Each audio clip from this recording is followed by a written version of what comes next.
He won bronze in Rio, and Sam Kendricks was on a mission to win gold in Tokyo. But one positive test, and it's over, 2 days before his competition. I'm out. The same self-test I took when I got to isolation, 10 days in isolation, it was a negative as well. But for the sake of protocols, the Japanese say I am out. I have no recourse but to sit in isolation and watch the Olympics. He's not alone, but he is the most high-profile athlete so far to pull out of the Games. Within minutes of the news, 54 members of the Australian athletics team were locked down in their rooms in the athletes' village, just as a precaution. 3 of the Australians are still on restricted movements because of the contact they'd had with Sam Kendricks. They should still be clear to compete, but it shows how one positive COVID test can jeopardise everything for the athletes.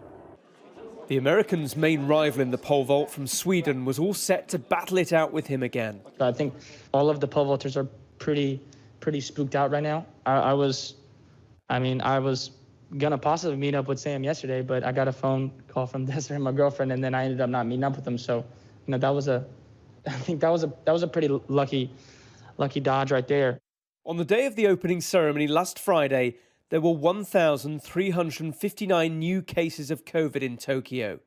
By day 4, it had risen to a record number, 2,848. On day 5, it was up again, 3,177. And now on day 6, it has leapt to 3,865. The Olympic organisers insist that the 200 cases amongst Games participants have all been isolated, but the protests are just getting louder.